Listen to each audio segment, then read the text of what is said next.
Di daerah Khandwa, negara bagian Madhya Pradesh, India, tepatnya desa kecil bernama Ganesh Talai, seorang anak laki-laki bernama Saru, menghabiskan hari-harinya dengan penuh kebahagiaan bersama kakaknya, Gudu. Ia hidup bersama ibunya yang bekerja sebagai seorang kuli angkut batu, dan adiknya yang masih kecil, Sekila. Dunia mereka mungkin sederhana, tetapi cinta keluarga membuat segalanya terasa cukup. Namun takdir memiliki rencana berbeda untuk Saru.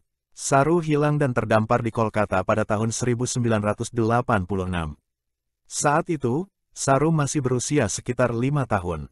Setelah terpisah dari kakaknya di stasiun kereta, dia tertidur di dalam kereta yang membawa Saru jauh dari kampung halamannya di Khandwa, hingga tiba di Kolkata. Jaraknya sekitar 1.600 km dari tempat asalnya. Malam itu, ketika Gudu memberitahu Saru bahwa dia akan pergi bekerja di malam hari untuk mencari uang, Saru bersikeras ingin ikut, meskipun Gudu awalnya mencoba meyakinkan Saru untuk tinggal di rumah karena perjalanan tersebut cukup berat dan berbahaya bagi anak kecil.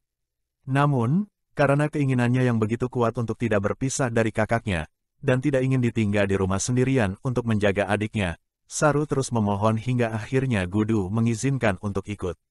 Malam itulah yang kemudian mengubah hidup Saru, karena dia tertidur di kereta dan terpisah dari Gudu, yang menyebabkan mereka terpisah selama 25 tahun.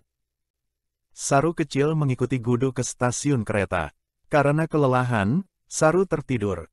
Sementara itu Gudu harus mencari uang, ia menyuruh Saru untuk menunggu di bangku stasiun sampai ia kembali.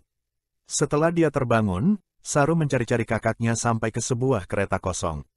Karena masih lelah, Saru tertidur kembali di kereta kosong tersebut.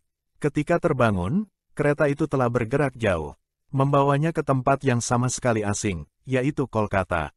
Di tengah keramaian kota besar yang penuh bahaya, Saru yang kebingungan harus bertahan hidup sendiri. Dia merasakan ketakutan dan kebingungan yang mendalam, terpisah dari keluarga yang dicintainya tanpa tahu bagaimana cara kembali. Dalam kondisi yang sangat asing dan penuh ketakutan itulah, Saru yang masih berusia 5 tahun harus bertahan hidup di jalanan, tanpa mengenal seorang pun dan tak tahu di mana ia berada. Di Kolkata, Saru mengalami kerasnya kehidupan jalanan. Dia berkeliaran di antara kerumunan orang, mencoba mencari makan dan tempat untuk berlindung. Di malam hari, Saru tidur di tempat-tempat terbuka, seperti stasiun kereta atau di bawah jembatan, dan selalu dalam ketakutan akan bahaya yang mengintai. Rasa lapar dan dingin menjadi teman setianya. Setiap hari merupakan perjuangan untuk bertahan hidup. Dalam masa-masa tersebut, Saru juga harus menghindari orang-orang jahat yang sering mengeksploitasi anak-anak jalanan. Dia nyaris menjadi korban perdagangan manusia ketika seseorang berusaha membawanya pergi. Namun Saru berhasil melarikan diri. Tanpa mengenal siapapun dan tidak bisa berbahasa Bengali, yaitu bahasa lokal Kolkata, Saru semakin terisolasi, merasa kehilangan dan putus asa. Meskipun dalam situasi yang sangat sulit, Saru mampu bertahan. Ada momen-momen ketika kebaikan dari orang asing memberinya secercah harapan, seperti ketika seorang pria memberinya makanan, atau ketika seorang wanita membantunya bertahan hidup selama beberapa hari. Setelah melalui berbagai kesulitan di jalanan, Saru akhirnya ditemukan oleh seorang pria yang membawanya ke kantor polisi. Karena tidak dapat mengingat nama desanya maupun nama orang tuanya, polisi kesulitan untuk menemukan keluarga Saru. Setelah upaya mencari keluarga kandungnya gagal, Saru kemudian ditempatkan di sebuah panti asuhan di Kolkata. Di panti asuhan itu, Saru berada di lingkungan yang lebih aman, tetapi tetap merasa sendirian dan merindukan keluarganya. Panti asuhan tersebut merupakan tempat yang penuh dengan anak-anak yatim piatu atau yang hilang. Namun bagi Saru, panti asuhan adalah tempat di mana hidupnya mulai berubah. Di sana dia mulai mendapatkan kembali rasa aman dan nyaman. Tidak lama setelah itu, Saru mendapatkan kabar bahwa ada pasangan dari Australia yang ingin mengadopsinya. Sue dan John Brearley, tinggal di Tasmania, telah memutuskan untuk membawa Saru ke dalam keluarga mereka. Setelah proses adopsi selesai dilakukan, Saru diterbangkan ke Tasmania, Australia. Di sana Saru disambut dengan hangat oleh Sue dan John. Dengan penuh kasih sayang mereka membesarkan Saru sebagai anaknya sendiri. Kehidupan di Australia sangat berbeda dari kehidupan di India. Di Tasmania, ia mendapatkan tempat tinggal, pendidikan, teman-teman baru, dan keluarga yang mencintainya. Mereka memberikan Saru kehidupan baru yang penuh cinta dan kesempatan. Namun meskipun hidupnya kini aman dan nyaman di Tasmania, ingatan tentang keluarganya di India tetap melekat kuat di benaknya. Setiap kali melihat bintang di langit malam, Saru teringat akan rumahnya yang hilang. Dia terus merindukan ibu kandungnya dan kakaknya, serta selalu berharap bisa menemukan mereka suatu hari nanti. Ketika dewasa, Saru mulai merasakan panggilan hatinya untuk menemukan keluarganya yang hilang. Dengan bantuan teknologi modern, dia memulai pencarian yang panjang dan melelahkan.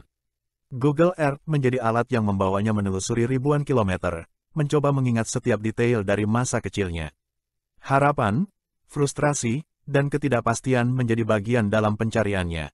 Meskipun hanya memiliki sedikit ingatan tentang kampung halamannya, seperti menara air di dekat stasiun kereta dan beberapa kenangan visual lainnya. Saru mulai mencari desa asalnya dengan menggunakan Google Earth. Ia menelusuri jalur kereta api di India, mencoba mencocokkan ingatannya dengan gambar dari satelit. Setelah berbulan-bulan mencari tanpa henti, Saru akhirnya menemukan desa yang cocok dengan ingatannya, yaitu Ganesh Talai di wilayah Khandwa, Madhya Pradesh. Waktu Saru melihat gambar satelit dari desa tersebut, Saru merasa yakin bahwa inilah kampung halamannya.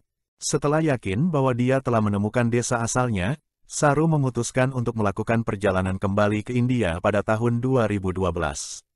Dengan penuh harapan dan kecemasan dia berangkat dari Australia menuju Khandwa, membawa serta kenangan masa kecilnya dan harapan untuk bertemu kembali dengan keluarganya.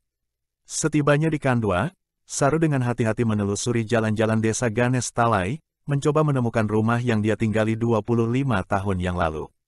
Dia mengenali beberapa tanda dari ingatannya. Dengan bantuan penduduk setempat, dia mulai bertanya-tanya apakah ada yang mengenali ibunya.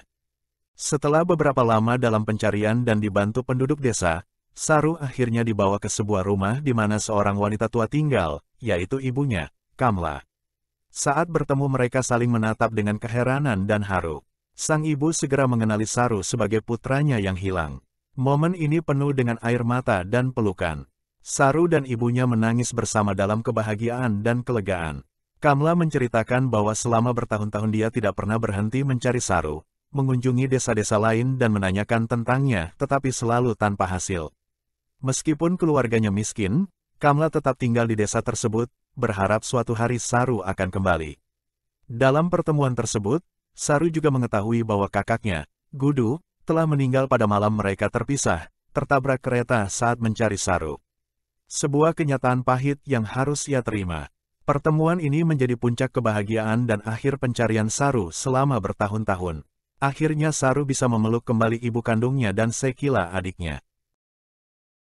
Saat ini, Saru Brierley menjalani kehidupan yang mapan dan bahagia. Setelah berhasil menemukan kembali keluarganya di India pada tahun 2012, Saru tetap tinggal di Australia, di mana dia tumbuh dan berkembang bersama keluarga angkatnya. Saru telah menulis sebuah buku berjudul A Long Way Home yang menceritakan kisah perjalanannya yang luar biasa. Buku ini kemudian diadaptasi menjadi film berjudul Lion, yang dirilis pada tahun 2016. Saru tetap menjaga hubungan baik dengan kedua keluarganya. Baik di India atau di Australia, Saru sering kembali ke India untuk mengunjungi ibu kandungnya dan keluarganya di sana. Ia juga aktif dalam berbagi kisahnya dengan dunia, sering berbicara di berbagai acara dan forum tentang pengalaman hidupnya, pencarian keluarganya, dan bagaimana teknologi membantu mempertemukan kembali keluarganya yang telah lama terpisah. Saat ini, Saru Brierley juga dikenal sebagai seorang advokat untuk isu-isu yang berkaitan dengan perlindungan anak, terutama yang berfokus pada anak-anak yang hilang dan diperdagangkan. Kampanye yang sering ia gembar-gemborkan adalah pentingnya perhatian terhadap anak-anak yang hilang, dan perlindungan mereka dari risiko eksploitasi, perdagangan manusia, dan bahaya lainnya. Setelah mengalami sendiri pengalaman traumatis terpisah dari keluarganya, dan hidup di jalanan selama beberapa waktu, Saru memahami betapa rentannya anak-anak dalam situasi seperti itu. Dia menggunakan platform dan ketenarannya untuk meningkatkan kesadaran tentang masalah ini, serta mendorong tindakan untuk melindungi anak-anak dari bahaya. Saru menyerukan tentang perlunya tindakan global yang lebih baik untuk memastikan keamanan anak-anak, terutama yang hilang atau berisiko akan tindakan kekerasan. Saru menyadari bahwa pentingnya teknologi dalam membantu melacak dan menemukan anak-anak yang hilang, serta bagaimana komunitas global dapat berperan dalam menyatukan kembali keluarga yang terpisah.